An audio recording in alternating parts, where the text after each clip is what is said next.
Movie शुरू होती है और हमें एक चर्च के पास एक पुलिस को दिखाया जाता है और वह पुलिस अफसर एक आदमी का वेट कर रहा होता है। उस आदमी के आने के बाद वह दोनों उस चर्च के अंदर चले जाते हैं। चर्च में हर तरफ काफ़ी सारे डेड बॉडीज देखने को भी मिलते हैं और इसके अलावा बहुत सारे जानवरों के सिर को काट कर रखा गया होता है। वहाँ पर रखी हुई चीज़ों को देखकर ऐसा लग रहा था कि जैसे किसी प्रकार का रिचुअल किया गया था या फिर कोई ब्लैक मैजिक परफॉर्म किया जा रहा था कि तभी ऑफिसर को वहाँ पर ब्लड फुटप्रिंट्स भी मिलते हैं जो कि दीवारों से होते हुए छत की तरफ जा रहे थे। यह सब देखकर वो पुलिस ऑफिसर तो काफ़ी ज़्यादा डर जाता है, लेकिन उसके साथ आया हुआ आदमी बिल्कुल रिलैक्स था। इस आदमी का नाम निक्स था। निक्स बिल्कुल भी नहीं डर रहा था। उसे देखने के बाद ऐसा लग रहा था जैसे वह पहले से सब कुछ जानता हो। यहाँ पर क्या हुआ है कि तभी अचानक से कोई उस पुलिस ऑफिसर को मार डालता है। उस पुलिस ऑफिसर को देखकर ऐसा लग रहा था कि जैसे कोई उसके मुंह को काफ़ी बुरी तरह से काट लिया हो कि तभी वहाँ पर एक लड़की आती है जिसका नाम लिल्ली था। यहाँ पर पता चलता है कि लिल्ली कोई नॉर्मल इंसान नहीं थी, बल्कि वो एक मॉन्स्टर थी। एक ऐसी मॉन्स्टर जो किसी को भी सॉन्ग सुनाकर उसे अपने वश में कर लेती थी और मौका देखकर उसे जान से मार देती है। निक्स और लिल्ली दोनों बातें कर रहे होते हैं, जिसके बाद निक्स लिल्ली के पैर में बेड़ी पहना देता है और उस लड़की को अपना गुलाम बना लेता है। यहाँ पर हम आपको थोड़ा जानकारी देते चलें कि वहाँ पर जितनी भी डेड बॉडीज़ थी उन्हें और उस पुलिस ऑफिसर को यह लड़की यानी लिल्ली ने ही मारा था। यहाँ से सीन शिफ्ट होता है और हम एक कपल को देखते हैं जिसमें लड़के का नाम जोना होता है और उन दोनों की एक हफ्ते के बाद शादी होने वाली है और इसलिए जोना अपनी वाइफ को अपने फ्रेंड के साथ काफ़ी अच्छे से एंजॉय कराना चाहता था। जोना अपने भाई और अपने सभी दोस्तों के साथ मिलकर एक क्लब में पार्टी के लिए जाता है। उस पार्टी में आकर वे सभी उदास हो जाते हैं कि आखिर वो यहाँ पर क्यों आए हैं, क्योंकि उन्हें लग रहा था कि यह जगह काफ़ी अच्छी होगी, लेकिन यहाँ पर आने के बाद ऐसा कुछ भी नहीं होता है। जोना को एक लड़का बताता है कि मैं तुम्हें एक ऐसी जगह बताता हूँ जो यहाँ से काफ़ी अच्छी भी होगी और तुम सभी काफ़ी इंजॉय भी कर पाओगे। यह सुनते ही जोना का भाई उस जगह पर जाने के लिए एग्री हो जाता है और वो अपने बाकी फ्रेंड को लेकर वहाँ जाने के लिए रेडी हो जाता है। रास्ते में वे सभी फ्रेंड डिस्कस करने लगते हैं कि कहीं हमारे साथ कोई प्रैंक तो नहीं कर रहा है। वो लड़का उन सभी लोगों को एक लोकेशन पर लेकर जाता है जहाँ पर लड़कियाँ उनकी वेलकम करती हैं। वैसे तो वहाँ पर सब कुछ अच्छा था, लेकिन कुछ चीज़ें ऐसी थी जो देखने में काफ़ी क्रीपी लुक दे रही थी। पार्टी ख़त्म होने के बाद वहाँ पर निक्स आता है जो असल में वो इस होटल का ओनर था। निक्स कहता है कि आज की रात हमने जोना के नाम कर दी है। अपना नाम सुनकर जोना काफ़ी हैरान हो जाता है कि इस आदमी को मेरा नाम कैसे पता, मैं तो कभी इसे देखा भी नहीं है। तब जोना अपने भाई से पूछता है कि क्या आपने मेरा नाम बताया, क्या आपने ही यह सब कुछ अरेंज किया है। जिसके बाद निक्स उन सभी को एक रूम में लेकर जाता है। वे सभी फ्रेंड निक्स को बताते हैं कि जोना की एक हफ्ते बाद शादी होने वाली है। तब निक्स उससे कहता है कि तब तो मैं इसे एक पार्टी दूंगा और वो उसे रूम में लेकर जाता है, लेकिन इससे पहले वे सभी पूछते हैं कि सर्विस के कितने चार्ज हैं, जिस पर निक्स कहता है कि मैं पैसे तो नहीं लेता, सिर्फ मुझे तुम्हारी मेमोरीज चाहिए जो तुम्हारी मदर के साथ गुजरी है। यह सुनकर सभी फ्रेंड हंसने लगते हैं कि क्या कोई किसी की यादें भी लेता है, और यह बात उन्हें थोड़ी अजीब भी लगती है, लेकिन वह सभी इस बात को इग्नोर कर देते हैं। जिसके बाद निक्स जोना को दरवाजे के अंदर भेजता है, जहाँ पर जोना को डोर के दूसरी साइड पर एक काफ़ी सुंदर लड़की दिखाई देती है और यह कोई और नहीं बल्कि लिल्ली ही होती है, जिसे निक्स ने अपना गुलाम बनाकर यहाँ पर कैद किया होता है। यहाँ पर जोना नहीं जानता था कि लिल्ली कौन है और वो ना ही वो उसके गाने के बारे में जानता था। तभी लिल्ली गाने लगती है और जोना उस गाने को सुनकर अपना होश खोने लगता है और जोना को विजन्स आना शुरू हो जाते हैं। उसके बीते हुए लाइफ में जो भी कुछ हुआ था वह सब उसे दिखाई देने लग जाते हैं। निक्स से जोना का फ्रेंड पेमेंट करने की बातें करता है जिस पर वे पूछने लगते हैं पेमेंट देंगे कैसे, जिस पर निक्स कहता है कि तुम बस अपना सिर को नीचे कर लो। यह बात सुनकर ये सभी ऐसा ही करते हुए अपना सिर को झुका लेते हैं। यह देखते हुए निक्स कहता है कि बस अब तुम्हारी पेमेंट हो चुकी है और अब तुम जाओ एंजॉय करो। यहाँ अंदर जब जुनाह को होश आता है तब वो लिल्ली से पूछता है कि तुम यहाँ पर क्यों लॉक्ड हो। यहाँ पर जुनाह का फ्रेंड एक रिसेप्शनिस्ट से एक ड्रिंक मांगता है। वो लड़की उसे ड्रिंक देते हुए उसमें लीच यानी जोक भी डाल देती है कि तभी जोना का भाई अपने एक फ्रेंड के नेक पर एक टैटू नोटिस करता है और यह टैटू सिर्फ उसी के नेक पर नहीं बल्कि सभी के गर्दन पर था। उसे देखने के बाद सभी हैरान होते हैं कि यह टैटू कब बन गया, जबकि उन लोगों ने तो यह टैटू नहीं बनवाया था। दरअसल यह टैटू तब बना जब सभी ने निक्स के कहने पर सिर को झुकाया था और इन्होंने अपने सिर को झुकाकर अपने पेमेंट को पूरा किया था। जोना का फ्रेंड लीच यानी जो जोक वाला ड्रिंक पिया था उसके चलते उसे वो मीटिंग में कुछ तो ज़रूर था। तभी रिसेप्शनिस्ट कहती है कि इसके दिमाग में एक नया मेमोरीज आ रही है। उसकी इस बात को सुनकर किसी को कुछ भी समझ में नहीं आता। तभी जुनाह का वही फ्रेंड जिसने ड्रिंक किया था वो कहता है कि मैंने एक लड़की को मार डाला है। यह सब हरकतें उसके साथ उस लीच की वजह से हो रहा था, क्योंकि वो लीच कोई नॉर्मल लीच नहीं थी बल्कि वह किसी दूसरे पर्सन की यादों से भरी पड़ी थी जो ड्रिंक को पीने से जोना के दोस्त के अंदर चली गई। यानी देखा जाए तो किसी और पर्सन की यादें अब इसके अंदर आ गई है और इसी वजह से वह कह रहा है कि मैंने उस लड़की को मर्डर कर दिया है। कि तभी जोना घबराते हुए आता है और कहने लगता है कि यहाँ पर कुछ भी ठीक नहीं हो रहा है, हमें फ़ौरन यहाँ से निकलना चाहिए। यह सुनकर वह अपने भाई को बाहर कार में वेट करने के लिए कहता है और अपने एक फ्रेंड को ले जाता है। जोना अपने फ्रेंड को वहीं पर लेकर जाता है जहाँ पर लिल्ली कैद थी और वो लिल्ली को आज़ाद कर देता है। आज़ाद होने के बाद लिल्ली अजीब तरीके से जोना को स्मेल करने लग जाती है, जिस पर जोना समझ जाता है कि शायद इसे मेरी शर्ट की ज़रूरत है और वो उसे अपनी शर्ट उतार कर देता है। जोना उस लड़की को अपना शर्ट पहनाकर वह तीनों वहाँ से भाग जाते हैं, लेकिन उन्हें बाहर जाने का रास्ता नहीं मिल पा रहा था। यहाँ पर जोना का भाई और वो फ्रेंड उसकी तबीयत काफ़ी ख़राब थी। वो उन लोगों के लिए बाहर कार में वेट कर रहे थे।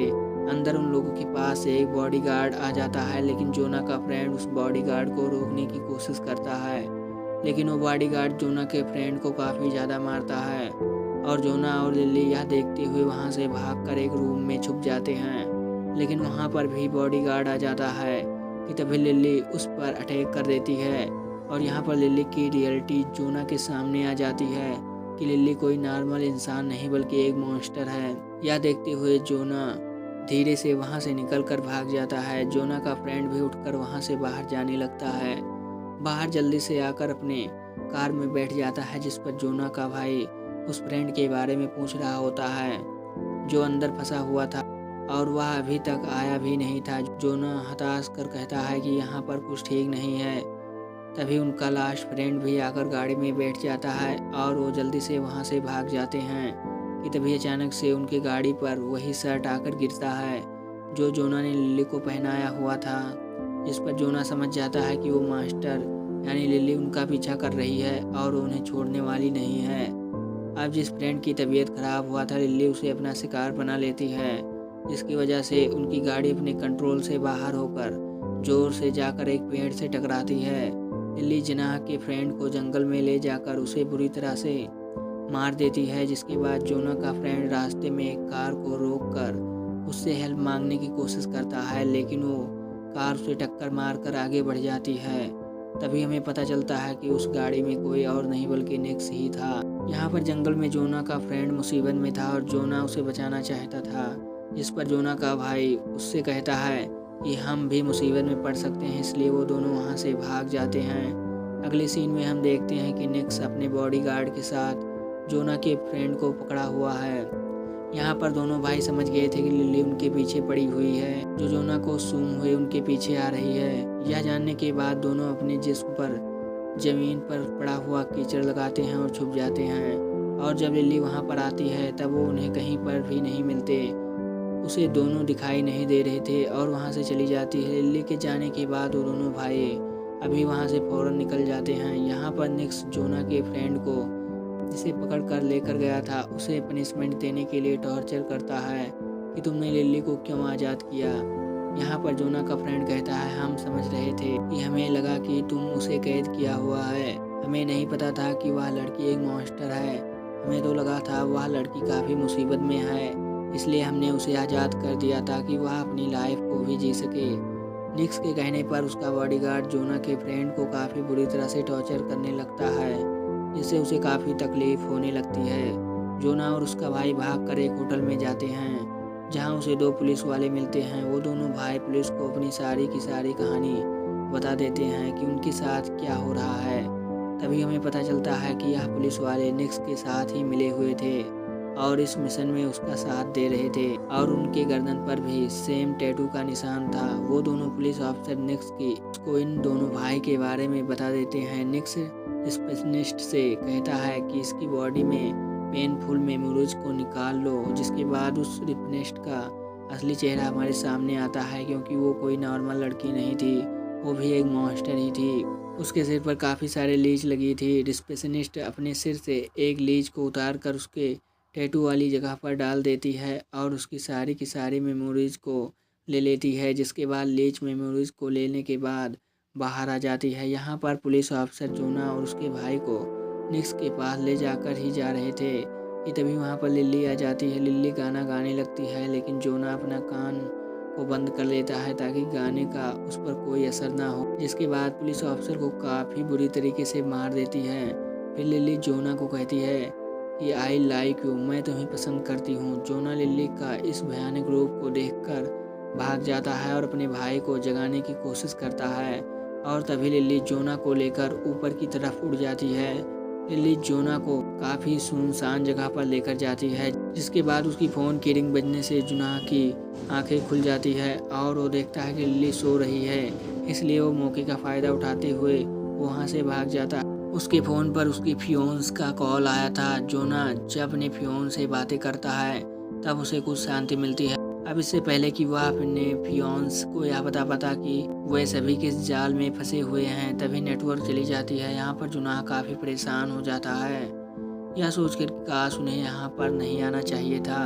इसके बाद अब इस जगह से आगे बढ़ते हुए एक होटल में जाता है कि तभी उस होटल में उसकी मुलाकात उस रिसेप्शनिस्ट से होती है, जो पहले से ही यहाँ पर आ चुकी थी, और वो जोना को वही ड्रिंक पीने के लिए देती है जिसमें लीच को डाला हुआ था। अब बिना कुछ समझे जोना उस ड्रिंक को पी लेता है और अब उसे वही पेन फील होने लगता है जो उसकी फ्रेंड ने फील किया था जब उसे टॉर्चर किया जा रहा था।